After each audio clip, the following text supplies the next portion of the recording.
Hi friends, WhatsApp. अच्छा दोस्तों, effectively English लिखने या बोलने के लिए हमें कोऑर्डिनेटिंग कंजंक्शंस के बारे में पता होना चाहिए कि ये क्या होते हैं और इनको हमको कैसे यूज़ करना है। इनको यूज़ करने से दोस्तों आपकी जो कम्युनिकेशन है वो इफेक्टिव भी होती है और खूबसूरत भी होती है, ब्यूटीफुल भी होती है। तो दोस्तों आज की क्लास में हम सीखेंगे कि कोऑर्डिनेटिंग कंजंक्शंस क्या होते हैं, ये कौन कौन से होते हैं और इनको सेंटेंस में कैसे यूज़ करना है। बहुत ही इफेक्टिव क्लास है दोस्तों, जैसे कि हमेशा होती है। आपको एंड तक ध्यान से पूरे वीडियो को देखना चाहिए और हर कोऑर्डिनेटिंग कंजंक्शन को ठीक से सीख लेना चाहिए। तो दोस्तों जैसा कि मैंने आपको बता ही दिया, आज के टॉपिक का नाम है कोऑर्डिनेटिंग कंजंक्शंस और आज हम कर रहे हैं दोस्तों पार्ट वन में हम कुछ एक कोऑर्डिनेटिंग कंजंक्शंस को कवर करेंगे और जो बचेंगे उनको हम बाकी नेक्स्ट क्लास में कवर करेंगे, पार्ट 2 में कवर करेंगे। अच्छा दोस्तों, ये जो कोऑर्डिनेटिंग कंजंक्शंस हैं इनको कोऑर्डिनेटर्स भी कहा जा सकता है, ये मैं आपको बता दूं, क्योंकि ये कोऑर्डिनेट करते हैं, ये सामंजस्य या तालमेल बिठाते हैं दो क्लॉजेज में, दो सेंटेंसेज में या दो वर्ड्स में, इसीलिए इनको कोऑर्डिनेटर्स या कोऑर्डिनेटिंग कंजंक्शंस भी कहा जाता है। अच्छा दोस्तों, हमको पहले ये समझना चाहिए इस टॉपिक को समझने के पहले कि एक कंजंक्शन बेसिकली क्या काम करता है।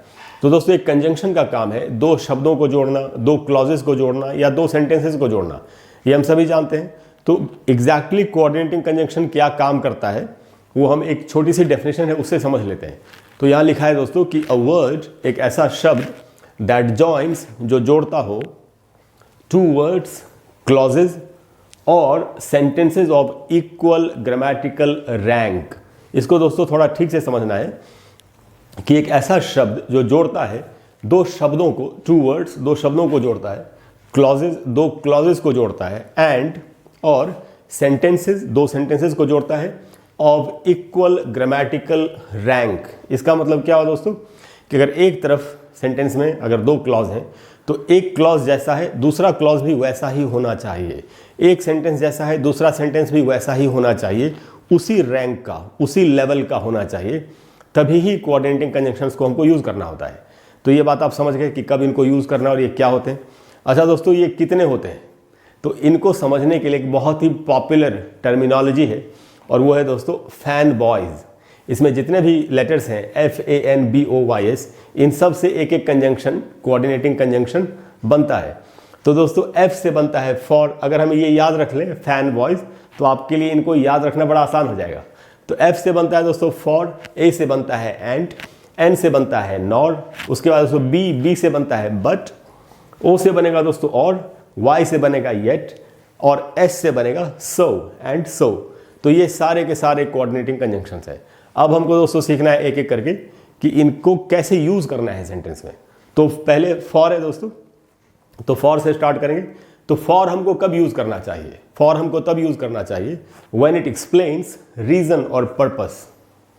जब आप एक सेंटेंस में आपने दो क्लॉजेज लिखे और एक क्लॉज दूसरे क्लॉज का मकसद बता रहा हो कि मैं ये काम करता हूँ इसलिए क्योंकि मुझे ऐसा करना होता है, ऐसे जब कोई रीज़न या पर्पस जब पता चले या हमको बताना हो तो हमको फॉर का इस्तेमाल करना है। एग्जाम्पल से समझते हैं। एग्जाम्पल सबसे अच्छी चीज़ होती है किसी बात को समझने के लिए।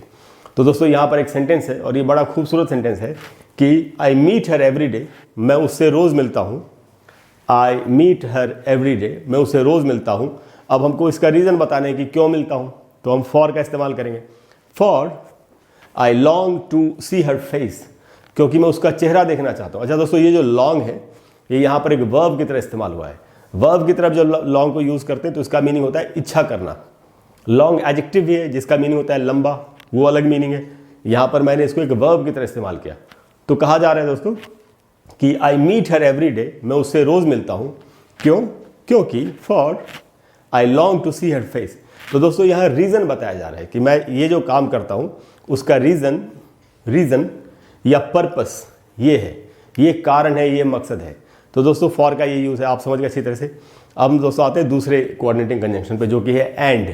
एंड को कब यूज़ करना है दोस्तों? तो दोस्तों एंड जो है it presents non contrasting items और आइडियाज़।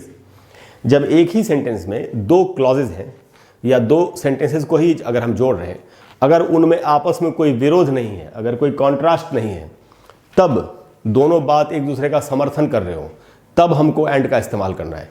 ऐसा नहीं होना चाहिए कि एक क्लॉज हाँ कह रहा है दूसरा क्लॉज ना कह रहा है, उसको हम एंड से नहीं जोड़ सकते, उसको किसी और कंजंक्शन से जोड़ेंगे। तो ये हमको सावधानी से सीखना है। तो दोस्तों एंड जो है इट प्रेजेंट्स नॉन कॉन्ट्रास्टिंग, यानी जो कंट्रास्ट नहीं करते आपस में, आइटम्स और आइडियाज, चीज़ों को या विचारों को हमको जोड़ना होता है जो आपस में एक दूसरे के विरोधी नहीं होते। कैसे? अब जैसे यहाँ कहा जा रहा है दोस्तों दे ड्रिंक, वे ड्रिंक करते हैं, एंड दे स्मोक, और वो स्मोक भी करते हैं। तो ड्रिंक करना और स्मोक करना एक ही सिक्के के दो पहलू हैं। तो यहाँ पर इसीलिए एंड का इस्तेमाल हुआ। यहाँ ड्रिंक का विरोध नहीं कर रहा है स्मोक, उसका समर्थन ही कर रहा है, इसीलिए एंड का इस्तेमाल हुआ। तो ये नॉन कॉन्ट्रास्टिंग दोनों क्लॉजेस हैं, they drink and they smoke. तो हमने यहाँ पर ऐसे एंड का इस्तेमाल किया। उसके बाद दोस्तों देखते हैं नॉर का इस्तेमाल कैसे होगा। तो नॉर का इस्तेमाल होता है, यार ये क्या बताता है हमको दोस्तों? तो nor presents a non contrasting negative idea. अगर दो नेगेटिव आइडिया है लेकिन एक दूसरे का विरोध नहीं करते तो उनको हम नॉर से जोड़ सकते हैं।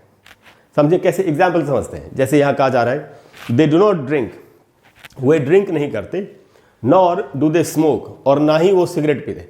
तो दोस्तों ये दोनों नेगेटिव स्टेटमेंट्स हैं, दे डू नॉट ड्रिंक, और ये नॉन कॉन्ट्रास्टिंग है, एक दूसरे का विरोध भी नहीं कर रहे।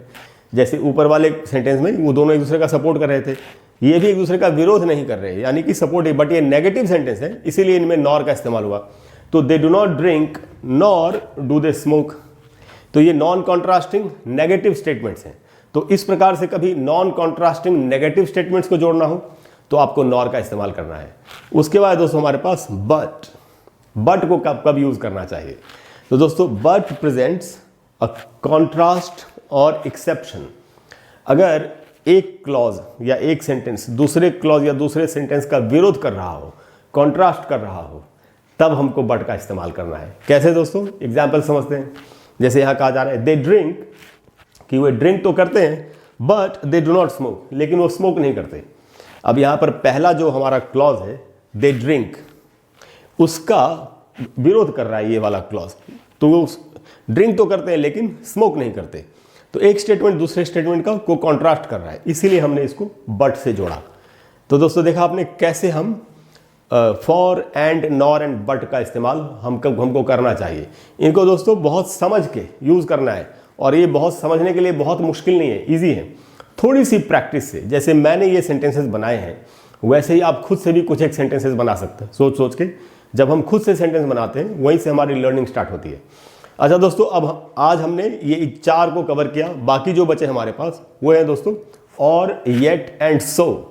इनको हम अगली क्लास में करेंगे, और इनके अलावा कुछ और भी कोऑर्डिनेटिंग कंजंक्शंस हैं, उनको भी मैं नेक्स्ट क्लास में इंक्लूड कर दूंगा। तो दोस्तों मुझे उम्मीद है कि आज की क्लास आपको अच्छी लगी होगी, और इस क्लास से आपको काफ़ी फ़ायदा भी होगा। अगर आपको क्लास अच्छी लगी हो तो प्लीज़ वीडियो को लाइक करें और शेयर करें, और चैनल को सब्सक्राइब करें। और अगले वीडियो में हम इसका पार्ट 2 सीखेंगे और अपना नॉलेज आगे बढ़ाएंगे और इंग्लिश को अच्छी तरह से लिखना और बोलना सीखेंगे। Thank you very much. I will see you soon. Bye bye.